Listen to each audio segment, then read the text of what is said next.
Okay, Assalamualaikum warahmatullahi wabarakatuh. Okay, ini adalah PDF bagi quizzes yang telah cikgu bagi tadi. Dia ada 30 soalan dan ini adalah video penerangan untuk sesi penerangan jawapan. Okay, jadi soalan pertama, maklumat yang berikut merupakan pemerhatian direkodkan oleh seorang murid. Kucing dan anak berbulu lembut, manakala siput dan kura-kura bercengkerang keras. Okay, apakah kemahiran proses sains yang berkaitan dengan maklumat di atas? Okay. Kemahiran proses sains ni ada 12: memerhati, mengelas, meramal, membuat inferen, mengenal pasti boleh ubah, menggunakan perhubungan ruang dan masa. Banyak, dia ada 12 semua. Kemahiran proses sains ada 12. Jadi dia tanya yang berkaitan dengan maklumat di atas. Cuba kita tengok yang mana yang sesuai. Meramal. Meramal ni melibatkan dia ada satu data, kemudian dia ramal apa yang akan berlaku selepas tu. Adakah dia meramal di atas ni? Bukan. Jadi A salah. B, membuat hipotesis. Untuk membuat hipotesis, dia mesti ada ayat. Semakin corak PM, semakin corak PB. Ada tak di atas? Tak ada. Jadi C pun salah. B ni, mengelas. Adakah mengelas? Ataupun D, membuat inferen pun salah. Dia mesti ada kerana. Dan kat sini tak ada kerana. Jadi jawapan yang paling sesuai adalah B, mengelas. Nombor 2. Aisyah menjalankan satu menyiasatan tentang keperluan asas haiwan. Selepas seminggu didapati tikus dalam bekas pi telah mati. Tikus dalam bekas pi mati. Apakah pemboleh ubah manipulasi dalam penyiasatan ini? Pemboleh ubah manipulasi ini adalah pemboleh ubah yang diubah ataupun berlainan ataupun berbeza. Cuba kita tengok apa perbezaan antara dua bekas ini. Bekas P, bekas Q. Okey, bekas P ada tikus, bekas Q pun ada. Bekas P ada ayak, bekas Q pun ada. Bekas P ada udara boleh masuk, bekas Q pun udara boleh masuk. Tapi perbezaan dia adalah pada keju, iaitu makanan. Apa beza? Satu ada makanan, satu tak ada makanan. Jadi kita nak sebut sebagai apa? Kehadiran makanan. Ini C jawapan dia. Okey, nombor 3. Raja 2 menunjukkan anak-anak pokok dalam 2 pasu. Apakah inferen yang boleh dibuat tentang saiz anak pokok dalam pasu Q? Saiz anak pokok dalam pasu Q, dia rendah ataupun kita panggil pertumbuhan dia kurang lah. Jadi inferen, kenapa dia jadi macam tu? Adakah sebab dia berpenyakit? Adakah sebab dia tidak disiram air? Adakah sebab dia kekurangan udara? Adakah sebab ruang tidak mencukupi? Jadi kita kena tengok kat sini. Kenapa dia jadi macam tu? Okey. Yang pertama berpenyakit. Penyakit bukan. Tidak disiram air. Kekurangan udara pun bukan. Jadi jawapan dia adalah ruang yang tidak mencukupi. Ni jawapan dia. Sebab apa? Sebab kalau inferen kita kena tengok PM.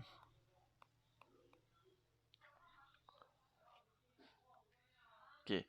PM kat sini adalah bilangan pokok. Ni 2, ni 3. Jadi bila dia letak 3 dalam pasu yang sama, dia menyebabkan ruang tidak mencukupi. Yang ni 2 dalam satu pasu cukup, yang ni tak cukup. Jadi sebab dia jadi pendek tu adalah ruang tidak mencukupi. Okey, nombor 4. Jadual 1 menunjukkan suhu air dalam 4 bikar yang direkodkan dalam satu penyiasatan. Antara pernyataan berikut yang manakah betul berdasarkan maklumat dalam jadual di atas. Okey, yang mana betul berdasarkan maklumat ni? Air dalam bikar P paling panas. Paling panas. Ni 44. P paling panas. Salah. B. Air dalam bikar R lebih panas daripada air dalam bikar Q. R panas daripada Q. Betul. C. Air dalam bikar Q lebih panas daripada air dalam bikar S. Q lebih panas daripada S. Salah. ataupun D, air dalam BKS lebih sejuk. Lebih sejuk daripada BKP. S sejuk pada P. Salah. Jawapan dia adalah B. Okey. Soalan kelima. Rajah 4 menunjukkan sebatang aiskrim. Apakah perubahan parameter yang akan berlaku kepada aiskrim itu jika dibiarkan pada suhu bilik? Perubahan parameter. Parameter ni perubahan apa? Kita kena tengok. Adakah dia berubah arah? Mula dia halau kot ni. Tiba-tiba tinggal dalam bilik dia berubah kot ni. Tu orang tak panggil perubahan parameter. Orang kata berantu. Aiskrim berubah sendiri. Jadi A salah. Berubah bentuk. B berubah jisim. Maksudnya awal-awal bubuh berat dia 1 gram. Tinggal dalam bilik tiba-tiba jadi 2 gram ataupun 3 gram. Pelik. Ataupun jadi 1 gram ataupun 0.9 gram. Pelik. Dia kalau walaupun suhu bilik ke apa, bila dia cair pun jisim dia tetap sama. Jadi B ni salah. Adakah D berubah warna? D pun salah. Dia tidak berubah warna. Yang berubah hanyalah berubah bentuk. Maksudnya daripada bentuk macam ni, bila tinggal dalam bilik, dia akan jadi cayak. Dia akan jadi bentuk yang cayak. 6. Apakah yang perlu dilakukan apabila merancang eksperimen? Sebelum buat eksperimen, kena buat apa? Adakah tafsir data? Data tak dapat lagi. Mana boleh tafsir? Salah. Buat kesimpulan. Eksperimen tak buat lagi. Mana boleh buat kesimpulan? Salah. Membuat hipotesis. Hipotesis ni adalah jangkaan awal.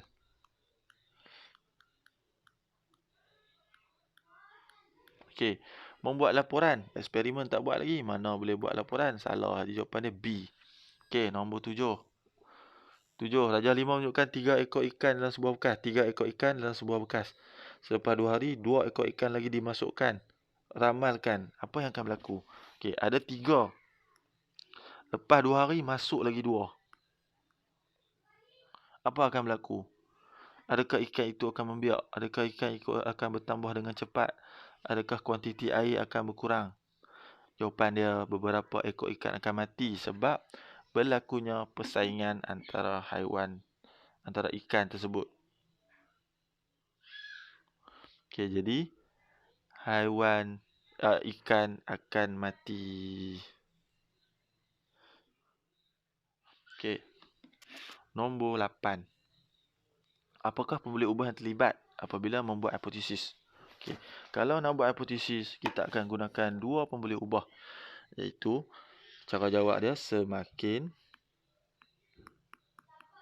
corak PM. Semakin corak PB. Jadi 2 pembeli ubah yang akan terlibat adalah PM dan PB. PM tu apa? Pembeli ubah manipulasi.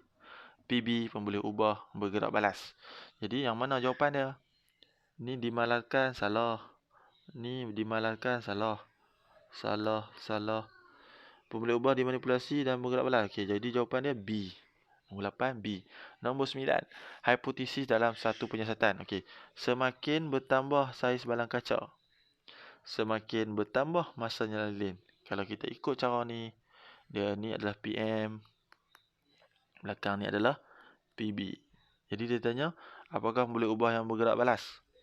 Terus ambil masa nyalaan lilin. Jadi jawapan dia B. Nombor 10.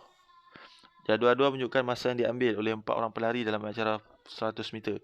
Berapakah perbezaan masa pelari Q dan S? Q dengan S. Perbezaan dia berapa? Kalau perbezaan dalam matematik, kita kena tolak. 12 tolak 10 sama dengan 2. Jadi A jawapan dia. Nombor 11. Antara berikut yang merupakan kemahiran proses sains. Okey, kemahiran proses sains ada 12. Jadi berkomunikasi, menggunakan perhubungan ruang dan nombor, merhati, tu semua kemahiran proses sains. Tapi kalau melibatkan kita buat perbuatan, mencuci, membersih, menyimpan, itu semua kemahiran manipulatif nama dia.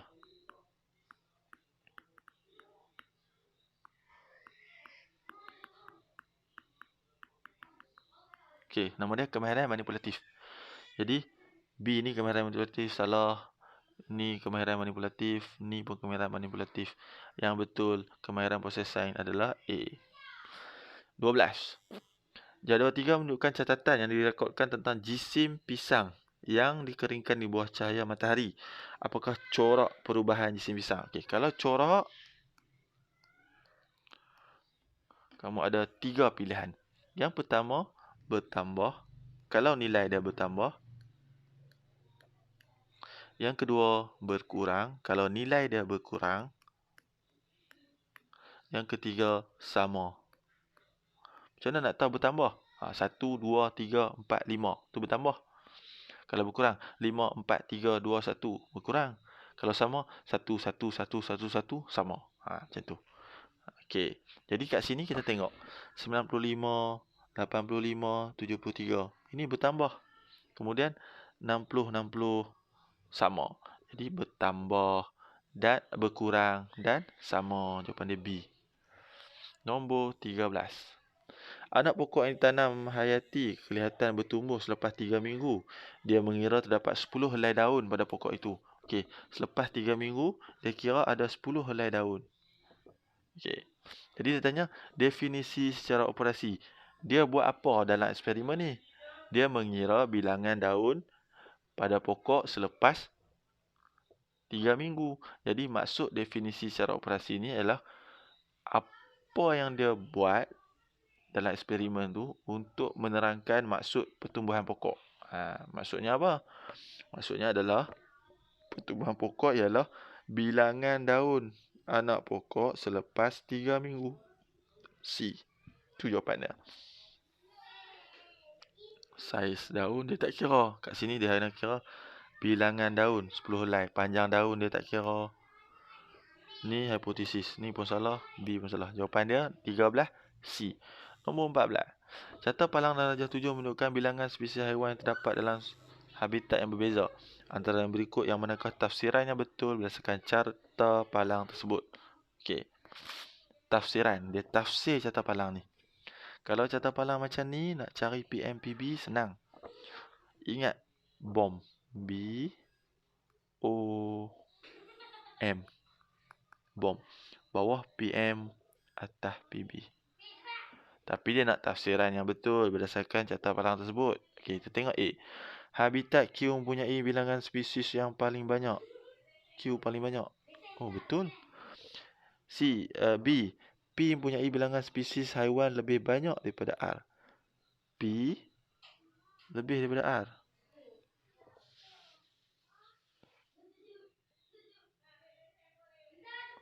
Pun betul. P lebih banyak daripada R. Salah. P lebih sedikit. Salah banyak ni. Jadi ni pun salah. C. S. Bilangan haiwan lebih banyak. S lebih banyak daripada Q. S lebih banyak daripada Q. Salah. S kurang. Jadi ni pun salah. D. R lebih banyak daripada S. R lebih banyak daripada S. Pun salah. Jadi jawapan dia 14A. Nombor 15. Antara darjah 8 menunjukkan sejenis haiwan. Antara yang berikut yang manakah merupakan kemahiran proses sains memerhati guna deria 5 deria. Dengar, hidu, lihat, rasa, bau. Jadi kita tengok kekenyangan. Macam mana kita nak tahu haiwan tu kenyang tak kenyang? Tak nampak.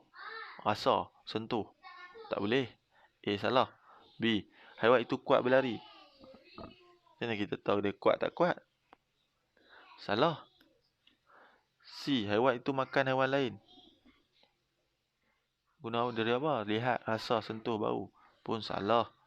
Dan jadi yang paling kita boleh nak tengok sekarang ni, kita nampak haiwan itu ada 4 kaki. Di jawapan dia D. Nombor 16. Satu penyiasatan dijalankan dengan menarik gelang getah yang berbeza ketebalan. Berbeza ketebalan. Antara berikut mereka hipotesis. Okey. Jadi hipotesis kita kena guna ayat tadi. Semakin corak PM, semakin corak PB. Okey. Jadi kita tengok corak PM, corak PB. Corak tadi dah bagi tahu bertambah, berkurang ataupun sama. PM, kita cari PM. Bila ada perkataan berbeza, automatik, itu adalah PM. PM dia apa? Ketebalan gelang getah. Jadi PM dia ketebalan gelang getah. Tulis PM. Ketebalan gelang getah. PB dia apa? PB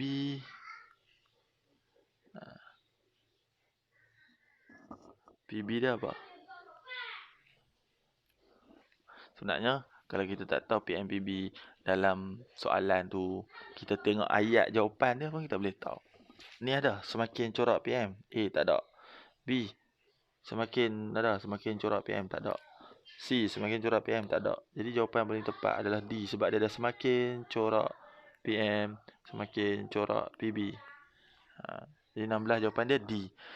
Nombor 17. Menggunakan indera penglihatan, pendengaran, sentuhan, rasa atau bau untuk mengumpulkan maklumat tentang objek dan fenomena. Jadi kemahiran proses sains dia adalah memerhati. Kemahiran manipulatif apakah ini? Murid ni sedang mengendalikan spesimen. Spesimen tu bahan yang dia uji tu lah. Mengendalikan spesimen.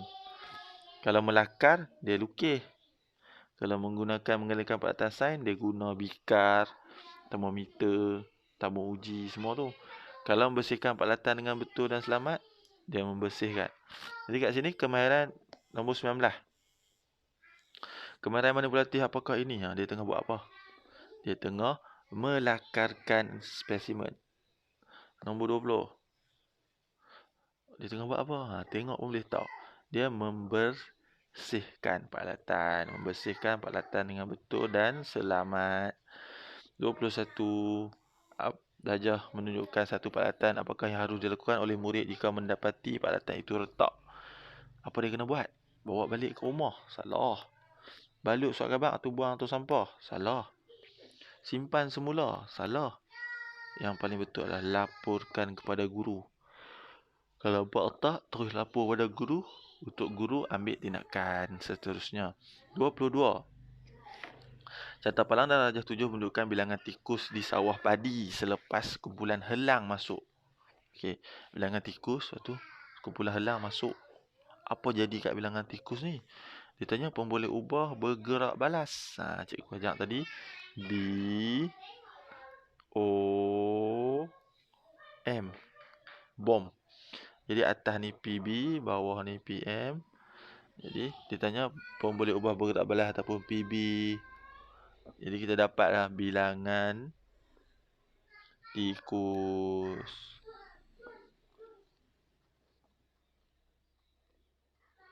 Okey, 23.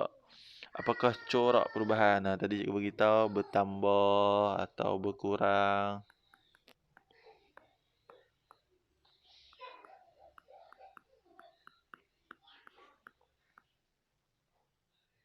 Ataupun sama. Jadi bertambah, berkurang ataupun sama. Cuba kita tengok kat sini. Corak dia apa? Berkurang. Jadi B. Nombor 24. Apakah tujuan penyiasatan? Okey, kalau tujuan penyiasatan, cara nak jawab dia adalah macam ni. Untuk menyiasat hubungan di antara PM dengan PB. Okey, ni cara jawab dia. Jadi, tulis balik semua ayat ni.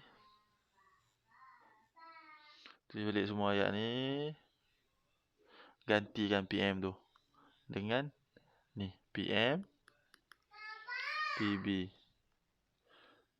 Ambil yang ni, ganti sini, PB, ganti PB. Jadi, ayat dia yang betul.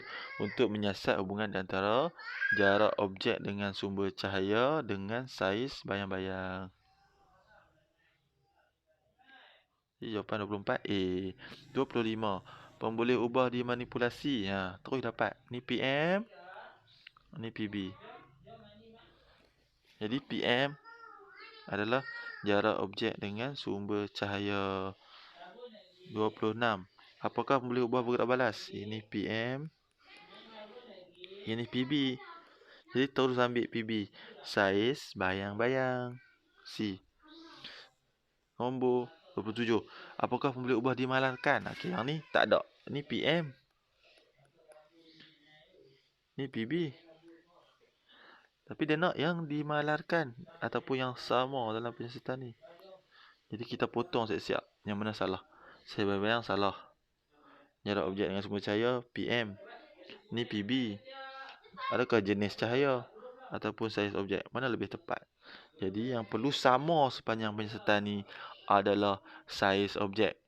Jenis cahaya tak ada kaitan sebab semua cahaya akan menghasilkan bayang-bayang.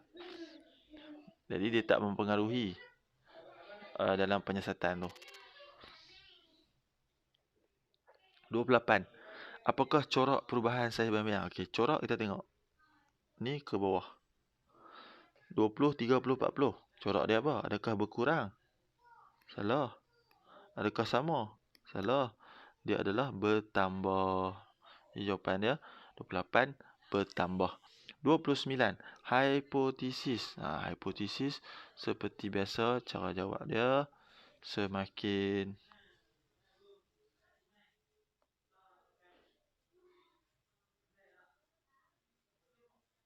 PM semakin corak PB. Semakin corak PM, semakin corak PB. Kita hanya perlu gantikan semakin berkurang jarak objek dengan sumber cahaya, semakin bertambah saiz bayang-bayang. Maksudnya semakin berkurang, ambil balik jarak objek dengan sumber cahaya, semakin bertambah PB, saiz bayang-bayang. Okay, jadi semakin berkurang jarak objek dengan sumber cahaya, semakin bertambah saiz bayang-bayang. Jawapan dia adalah D. 30. Berikan inferen tentang perubahan warna kertas lemo biru dan merah jika diuji pada titisan air. Titisan air kat luar ni. Sifat dia neutral. Jadi kalau nak tahu kalau asid atau alkali, kita gunakan formula sambal. Kalau merah ke biru, alkali. Kalau biru ke merah, asid. Tapi kalau neutral, tiada perubahan.